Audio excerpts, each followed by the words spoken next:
नमस्कार दोस्तों, आज हम बात करने वाले हैं उत्तराखंड चिकित्सा सेवा चयन बोर्ड में जो स्वास्थ्य कार्यकर्ताओं की वैकेंसी आई है, महिला भर्ती के बारे में हम बात करने वाले हैं। जिसकी की वेबसाइट है जो वो है ukmssb.org। आप इस साइट के माध्यम से चेक कर सकते हैं कि इस वैकेंसी के बारे में डिटेल्स। जिसकी की वेबसाइट है ukmssb.org। जैसे ही आप गूगल में ये सर्च करेंगे तो आपके सामने एक पेज खुल के आएगा, welcome to Uttarakhand medical service selection board, जिसमें कि आपको उत्तराखंड की इस वैकेंसी से रिलेटेड डेट ऑफ अपलोड 15 तारीख को ये आपका नोटिफिकेशन जारी किया गया है, जिसमें कि दिया गया है 824 पदों पे महिला कार्यकर्ताओं की जो वैकेंसी आई है उसके बारे में नोटिफिकेशन दिया गया है। चलिए इसको ओपन करते हैं। जैसे मैंने ऑलरेडी डाउनलोड किया है तो इसको हम ओपन करेंगे। इसमें देखेंगे कि क्या क्या चीज़ें इस भर्ती के बारे में बताई गई हैं। सबसे पहले बात करते हैं इस भर्ती में जो इसकी विज्ञापन जो प्रकाशन तिथि है वो है 15 मार्च को। 15 मार्च को इसका नोटिफिकेशन आया था, जिसमें कि 824 पद जो है विज्ञापन के तहत 824 पदों पे भर्ती प्रक्रिया कराई जानी है, जो कि चिकित्सा स्वास्थ्य एवं परिवार कल्याण विभाग उत्तराखंड द्वारा कराई जाएंगी, जो कि ग्रुप सी की भर्तियाँ हैं।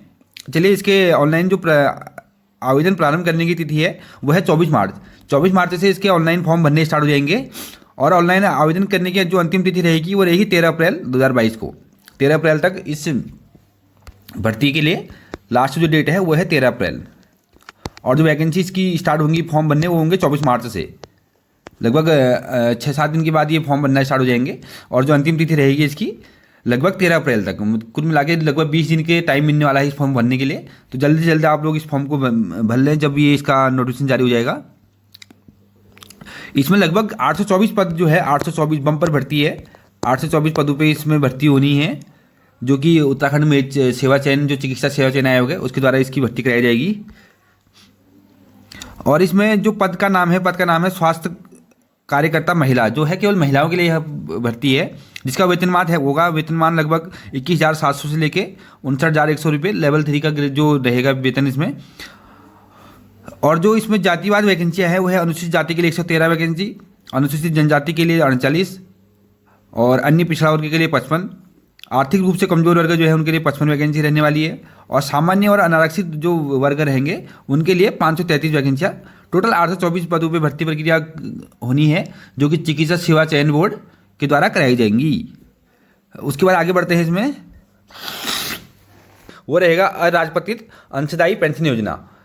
वेतनमान की बात करें, वेतनमान की जैसे मैंने बताया था आपको, वेतन बैंड 1 5200 से लेके 20,200 तक का रहेगा इसमें। और ग्रेड पे 2000। सातवें वेतन आयोग के जो भी है इसके बारे में ये आप लोग देख लीजिएगा, ठीक है। शैक्षिक एवं अधिमानी अर्हताएं जो इसकी मतलब क्वालिफिकेशन रहने वाली इसमें स्वास्थ्यकर्मी महिला पदों के लिए सीधी भर्ती के लिए अभ्यर्थी के पास निम्नलिखित अर्हताएं होनी आवश्यक है। अखिल भारतीय नर्सिंग परिषद द्वारा शैक्षिक योग्यता में उच्च रूप से बेसिक स्वास्थ्य कार्यकर्ता महिला प्रशिक्षण कोर्स, जिसमें कि मतलब महिलाओं के पास एक तो उनके पास क्वालिफिकेशन होनी चाहिए इस जो मेडिकल से रिलेटेड, प्लस उनके पास लगभग मिनिमम 6 महीने का जो प्रसव प्रशिक्षण अभियान है उसके तहत उन्होंने काम किया होना चाहिए, जिससे मतलब जो डिलीवरी से संबंधित जो डिपार्टमेंट है उसमें कम से कम 6 महीने का एक्सपीरियंस होना जरूरी है। दूसरा है अभ्यर्थी उत्तराखंड नर्सरी एवं मिडवाइज काउंसलिंग में समन्वय रूप से पंजीकृत हो। जो आपका ये उत्तराखंड जो चिकित्सा सेवा चयन बोर्ड है इसके द्वारा क्या होता है, स्टेट जो मेडिकल फैकल्टी होती है, department of medical health and family welfare जो गवर्नमेंट उत्तराखंड है उसके तहत उनका रजिस्ट्रेशन होना जरूरी है। अगर आप लोगों ने रजिस्ट्रेशन नहीं किया है तो आप लोग इस फॉर्म के 13 तारीख जो है 13 अप्रैल से पहले इसका रजिस्ट्रेशन कराना कंपलसरी है। अगर उसके बाद आप रजिस्ट्रेशन कराओगे तो आपका फॉर्म रिजेक्ट कर दिया जाएगा। अगर आप इससे रिलेटेड अगर आप लोग इसमें रजिस्टर नहीं है, मैं आपके अपने डिस्क्रिप्शन में एक लिंक डाल दूंगा, उसके तहत आपको जो इसमें नोट इसके लिए जो डॉक्यूमेंट जरूरी है या जो भी आपको क्राइटेरिया है इसका वो मैं इस लिंक पे डाल दूंगा, आप लोग उसके तहत इस पर चेक कर सकते हैं। बाकी मैं जो इसकी साइट है उसका लिंक भी अपने डिस्क्रिप्शन बॉक्स में डाल दूंगा, आप लोग डायरेक्ट लिंक पे क्लिक करके इसकी साइट तक पहुंच सकते हैं। और जो रजिस्ट्रेशन के लिए है रजिस्ट्रेशन का भी लिंक डाल दूंगा कि कौन कौन से डॉक्यूमेंट इससे जरूरी हैं, क्या क्या प्रोसेस रहेगा उसका, वो लोग आप डायरेक्टली चेक कर सकते हैं। चलिए अब बात करते हैं इनकी जो अधिमानी अर्हता है। अन्य बातों के समान होने पर सीधी भर्ती के मामले में ऐसे अभ्यर्थी को अधिमान दिया जाएगा। मतलब इसमें क्या है, सीधी भर्ती है, कोई रिटन टेस्ट नहीं है, ना ही कोई फिजिकल टेस्ट रहेगा। केवल इसके तहत इसमें एक तो पहला सिलेक्शन प्रोसेस रहेगा जो कि मेरिट के अकॉर्डिंग रहेगा। उसके बाद आपका मेडिकल प्रोसेस रहेगा, मेडिकल प्रोसेस प्लस जो डॉक्यूमेंट वेरिफिकेशन है, ये 3 इसमें चरण रहने वाले हैं। पहला स्टेप रहेगा मेरिट बेस, दूसरा रहेगा डॉक्यूमेंट प्रोसेस, तीसरा रहेगा मेडिकल। इसमें जो कि सीधी भर्ती परीक्षा है, कोई रिटन एग्जाम नहीं है। अगर अधिमानी अर्हता की बात करें, अगर आपका जो कैसे कैसे आपको मार्क्स मिलेंगे, अगर आपने प्रादेशिक सेना में कम से कम 2 वर्ष की सेवा की हो, अगर आपने 2 वर्ष की सेवा की हो, उन लोगों को क्या किया जाएगा, इसमें प्रियोरिटी दी जाएगी। मतलब उनको लोगों को पहले प्रीफर किया जाएगा। और कुछ लोग ऐसे रहेंगे जिन्होंने एनसीसी में अगर उनके पास बी प्रमाण पत्र है तो उन लोगों को भी इनमें प्रीफर किया जाएगा। चलिए, अभ्यर्थी के पास उत्तराखंड नर्सेज एवं मिडवाइफ्स काउंसिलिंग देहरादून के ऑनलाइन आवेदन की अंतिम तिथि तक स्थायी नवीन, जैसे मैंने आपको पहले बताया था कि मतलब 13 तारीख से पहले आपके पास इसका जो रजिस्ट्रेशन जो होना चाहिए वो आपके पास कंप्लीट होना चाहिए। अगर 13 तारीख के बाद आपने रजिस्ट्रेशन किया 13 अप्रैल के बाद, तो आपका ये फॉर्म रिजेक्ट कर दिया जाएगा। अगला जो ऑप्शन अगला है 7 नंबर आयु। अगर एज की बात करें, एज इसमें मिनिमम 18 वर्ष से अधिकतम 42 वर्ष से आयु होनी चाहिए। अगर आयु की गणना की बात करें तो 1 जुलाई 2021 से इसकी आयु की गणना की जाएगी। ठीक है, तो आपकी एज 18 वर्ष से 42 वर्ष के बीच होनी चाहिए। अनापत्ति प्रमाण पत्र, अगर आप किसी गवर्नमेंट संस्था में काम कर रहे हैं उत्तराखंड में, तो आप लोगों को अपने उस डिपार्टमेंट से नो ऑब्जेक्शन के लिए एक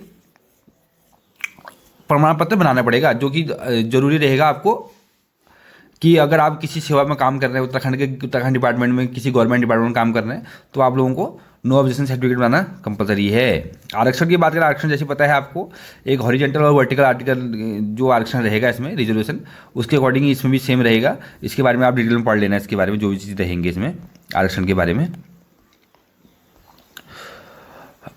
राष्ट्रीयता की बात करें, सेवा में किसी भी पद पर भर्ती के लिए आवश्यक अभ्यर्थी भारत का नागरिक होना चाहिए, जैसे कि आपको सबको पता है। बाकी इसके बारे में डिटेल पढ़ना, जो शरणार्थी के क्या क्या चीज़ें होनी चाहिए, कौन कौन से आर्टिकल के तहत लोग आप इसको फॉर्म को फिलअप कर सकते हैं। ठीक है, और चरित्र की बात करें, चरित्र प्रमाण पत्र के तहत आपका क्या होना चाहिए, सेवाजन कार्यालय में आपका रजिस्टर्ड होना चाहिए। ठीक है, और बाकी किसी भी पुलिस थाने में या कहीं भी आपका जो चरित्र होना चाहिए, जो आपका कैरेक्टर सर्टिफिकेट है, उसमें कोई प्रॉब्लम नहीं होनी चाहिए, सब कुछ ओके होना चाहिए। अब वैवाहिक स्थिति की बात करें, सेवा में किसी पद पर नियुक्ति के लिए ऐसा पुरुष अभ्यर्थी पात्र नहीं होगा जिसकी एक से अधिक जीवित पत्नियां हो, या ऐसी महिला अभ्यर्थी पात्र नहीं होगी जिसके एक से अधिक पुरुष को विवाह किया हो। मतलब इसका मतलब ये है कि ऐसे व्यक्ति जो इसमें पात्र नहीं होंगे। अगर किसी ने 2 शादी की हैं तो उनकी दोनों पत्नियां जीवित है, तो उन लोगों को इसमें फॉर्म भरने की अनुमति नहीं है। या कोई ऐसी महिला है जिनके 2 पति, अगर दोनों की तलाक कहीं नहीं हुआ है, तो ऐसे लोगों को इस फॉर्म को भरने की अनुमति नहीं है। शारीरिक स्वास्थ्य की बात करें तो शारीरिक स्वास्थ्य मूल रूप से स्वस्थ होना चाहिए। इसके बारे में आपको इसके बारे में पढ़ लेना है कि इसमें मेडिकल परीक्षा भी होने वाली है, मेडिकल टेस्ट भी रहेगा। उसके बाद ही आपका चयन प्रक्रिया रहेगा। चयन प्रक्रिया में क्या रहेगा, बोर्ड जनपदवार अभ्यर्थियों की योग्यता क्रम में, मतलब जनपद वाइज आपका डिस्ट्रिक्ट वाइज इसमें जो मेरिट बनेगी उसके अकॉर्डिंग आपका सिलेक्शन होगा। अगर 2 या 2 से अधिक अभ्यर्थी का सेम मार्क्स होता है तो उस कंडीशन में जिनका एज ज़्यादा रहेगा उनको प्रीफर किया जाएगा, या उनके जो डॉक्यूमेंटेशन में अगर कुछ मार्क्स रहेगा, या जिन्होंने ज़्यादा अगर हाई क्वालिफिकेशन हाई है, तो उन लोगों को आगे प्रीफर किया जाएगा। तो ऑनलाइन आवेदन की बात करें तो इसकी वेबसाइट है, जैसे मैंने बताया था आपको, www.ukmssb.org पर जाएं, जो मैं अपने वीडियो के डिस्क्रिप्शन में डाल दूंगा इसको। और वहाँ पे आपको क्या करना है, अप्लाई नाउ पे क्लिक करना है। सबसे पहले अप्लाई करने से पहले आपको ये नोटिफिकेशन जो डाउनलोड करना है, ये डाउनलोड करने के बाद इसको पूरा पढ़ना है। उसके बाद ही आप लोग इस वैकेंसी के लिए आवेदन करें, क्योंकि ये बहुत अच्छा मौका है। लगभग इसके तहत